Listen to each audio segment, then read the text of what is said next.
All right, continuing here on the module on political opinion, participation, and political parties. So let's talk about the measurement of public opinion, okay? Slides 48 through 50, okay? The truest test of knowing what the American people really think is an election, right? I mean, we can have polls and all that kind of stuff, but I mean, when you really know, it's when someone's been, vote the bums out of office, right? When you see somebody removed from office or something like that, when an incumbent's been defeated, or somebody surprising wins, that's what people really think. And, there's polls you can take, there's phone polls, there's internet polls, there's mail-in polls, there's exit polls, there's all kinds of them. And, they help. Are they totally accurate? You take the 2016 presidential election, right? I mean, everyone wrote off Trump. Trump's not going to win, and all the media outlets, no way, no way, no way. And then all of a sudden he wins, and everyone's got egg on their face, and everyone looks like, oh my gosh, you didn't see that coming. And what they found with the Trump election in 2016 is a lot of Americans were very pro-Trump, but they're like, I'm not going to deal with the hassle of my friends and neighbors and coworkers getting all ticked off because of whatever, because President Trump has, said something that offended me. And so now, people are like, I'm not talking about that. And yet they voted, okay? And that communicated what people really thought. And so we've got to realize that, okay? There's other ways to measure public opinion. There's letters to the editor. There's crowds at demonstrations. That indicates it, okay? But that also indicates more extreme or more intense individuals, okay? That maybe doesn't represent the rank and file. So I've written numbers of letters to the editor, and probably will still do it, but I tend to, I guess I represent a more extreme faction or something like that, okay? The average person is not doing it because of they're disinterested, they don't have a clue, they have more important things they think to do, it's not an issue that, interests them, things like that. And so, politicians know that, do they respond to that? Letters to the editor and so forth, demonstrations, sure they do. But they also realize, this might be a statistical outlier and doesn't represent everybody, okay? There's other examples of measurements of public opinion. If you go to slide number 49, you'll see, there's a public opinion poll, okay, that they take a few individuals, and then they project that, from the sample size, a smaller sample size, and they project that out and predict that this is what the rest of the American public think, okay, and random selection and things of that. There are sampling errors, okay? If there's a plus or minus 3% sampling error, and one politician is up over the other by 1 point, 49 to 48, that poll is not a good poll. Because if there's already a sampling error of up to 3%, that's not accurate. Now, if the sampling error is 0.5%, and one candidate got 44% and the other's got 42, then yeah, that's a fairly accurate way to, gauge public opinion, okay? There's problems with polls, because not everyone responds, phone polling and robocalls and all that kind of stuff. There's such a backlash on that. I don't even know if calling people is the best way to do it anymore, because most people are annoyed by all the extra calls. Well, at least I am. The accuracy of polling diminishes when the respondents are asked about unfamiliar issues if they don't know anything about it. There's something called the Bradley effect. This is the tendency of black candidates to receive fewer votes than the polls predicted, because many whites on the phone would say that they would vote for a black candidate to appear socially correct, okay? Also, polls can be skewed because of the way a question's asked, okay? There's two different ways to frame a question with regards to the death penalty. Number one, do you support the death penalty for a person convicted of murder? It's either yes or no. Okay, it doesn't give you any options. The second question, to me, is much better, and that is this. If you could choose between the following two approaches, which do you think is the better penalty for murder? The death penalty or life imprisonment without parole? Now that gives you more options, okay? And it gives you kind of a broader, perspective there, okay? So So let's move on here to political participation. We're in slide number 52, okay? What is political participation? This is the involvement in activities intended to influence public policy and leadership, such as voting, joining political groups, writing to elected officials, letters to the editor, okay? Demonstrating for political causes, and giving money to candidates, okay? And so most people tend, in America, go to slide number 53, most people in America tend to work for candidates in the United States against European candidates. And the reason is because the U.S. is a federal system with campaigns for national, state, and local offices, right? There's all kinds of options that we have that many citizens in nations in Europe, where maybe it's more of a unitary government, where all you have is a national government, you don't really have state or local government or anything like that. So it's much harder to get involved at the national level. Okay, think it through. Which is easier, to be a campaign manager for the city clerk in Benton Harbor versus the campaign manager for the President of the United States, right? I mean, so because of that, because we've got a federal system, again, national, state, and local, there's all kinds of on-ramps for participation and involvement, okay? So slide number 54, what are some challenges to political participation? Basically, there's a lot of low voter turnout in U.S. elections. Part of the reason is that our election laws pertaining to registration, we're required to get registration, and then the scheduling of elections. Sometimes it's during the day when people can't get off of work or things of that nature. Okay, does that prevent people from getting involved? Sure.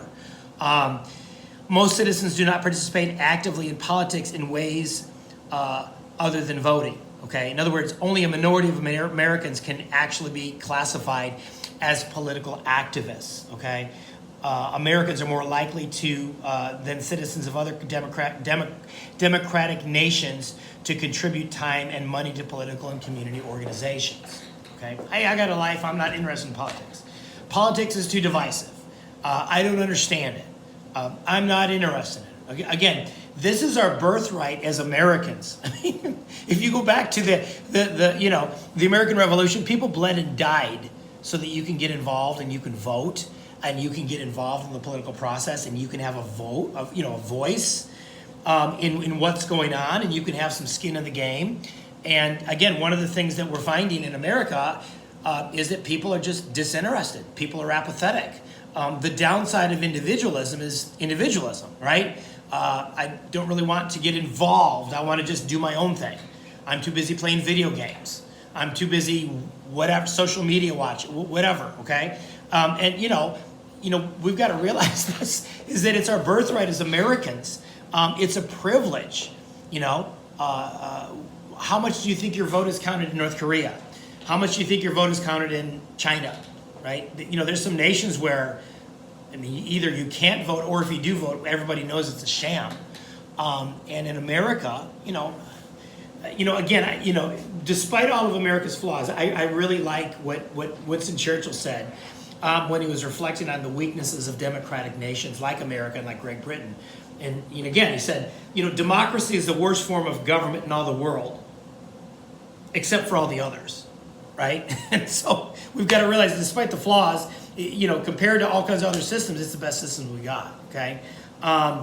Another reason is most Americans make a distinction between their personal life and their public life, okay? And this outlook reduces their incentive to participate and get involved. Hey, this is my own time. I worked all day, man. I'm off. I'm not going to get involved, okay? I'm going to go fishing. I'm going to whatever, okay? And again, they don't see that there's a role for them to play, okay? As your professor, what have I done? I've been involved in, I don't know if I want to call it a demonstration, but a protest. Trying to think. I've been involved in a protest. I've been involved in a letter. I've written several letters to editors. I've written letters to congressmen. I've written letters to senators. I've got involved in those types of things. Okay, so I've done some things, and all of you can do that. I mean, that's the blessing and the privilege of the internet age, is that it's never been easier to write a letter to a senator. on an issue. Just craft a quick email or something like that. You can do it. Okay, factors in voter turnout. The United States in comparative perspective. Okay, slide number 56.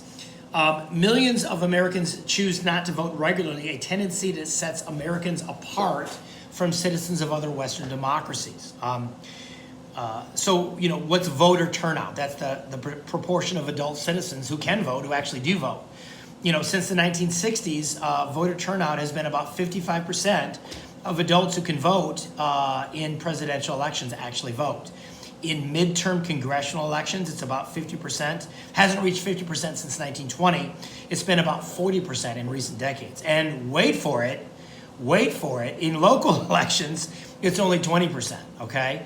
Which is really amazing because, a lot of what affects your direct daily life is your local officials in government and, think of school boards and things like that, okay? So we just got to realize that, okay? So let's talk about a couple of things here. Let's talk about the frequency of elections in America, okay? Slide number 57, okay? The one argument is made is that the reason a lot of Americans don't vote is because of the frequency of elections, is that there's so many of them that people kind of, I voted 4 years ago, I'm not gonna, that can happen, okay? Which is really interesting because if you look back at how the founders, like James Madison, viewed frequent elections, they thought that it was a good thing. In fact, they fought for it. In fact, many governors in America at the founding, they had elections every year, okay? Because in their line of thinking, if you want to hold governors, if you want to hold a politician to account, make him or her run for election, every year or very frequently. Why? Because if they have to go back to the people and ask the people about, how they're doing, guess what? They're going to start thinking about the people and they're going to start catering to what they want. If you have infrequent elections, okay, every 6 years, how about every 8 years? What do I care what the people think? I don't have to campaign for another 7 years. I can kind of do whatever I want, right? So the founders thought it was really, really important to have frequent elections. So if you look at slide number 58, you can see an example of this, okay? This is James Madison in Federalist 52. As it is essential to liberty that the government in general should have a common interest with the people, so it is particularly essential that the branch of it under consideration should have an immediate dependence on and an intimate sympathy with the people. Frequent elections are unquestionably the only policy by which this dependence and sympathy can be effectively secured. In other words, you're going to get a politician's attention if they know you don't like them, and if they know that you are not approving of their policies, okay? He goes on to say, the liberties of the people can be in no danger from biennial elections, again, more frequent elections. It is a received and well-founded maxim that where there are no other circumstances affect the case, the greater the power is, the shorter ought to be its duration. And conversely, the smaller the power, the more safely they may its duration be protracted. What's he saying? He's saying the more power you're going to give to a politician, you better have a shorter duration between elections, okay? The smaller the power of the politician, then it's fine. 4, 6 years, 8 years, whatever, it doesn't matter as much, right? Because they have a less chance of being a tyrant, or at least less chance because they have less power, okay? So just be aware of that, okay? Another thing that affects political participation is education and income, okay? College-educated and upper-income Americans have above average voting rates. Americans with a college degree or higher are 50% more likely to vote in a presidential election than those who did not finish high school or have a low income. Age, okay, young adults are substantially less likely than middle-aged or older citizens to vote. Why is that? I believe a big reason is skin in the game. They don't have as much of their life, livelihood, financial future invested. And so they're kind of less interested, but I guarantee you, and I tell this to my own kids, the older you get and the more stuff you have and the harder you've worked for stuff, you're going to be much more interested in what's going on politically, okay? As what was said in I believe it was the 1992 election, it's the economy, stupid. In other words, this idea that, listen, you better, as a president or a candidate, you better be concerned about the economy, because yes, there's all kinds of other really important issues, but what really gets Americans' attention, or what really gets the attention of Americans, is the economy, okay? So you just have to realize that. And then finally, civic attitudes, okay? Civic attitudes, okay? In other words, apathy, alienation, okay? A lot of people are apathetic. Some people are just alienated, okay? And I think this is a big one, powerlessness, right? Does my vote really count?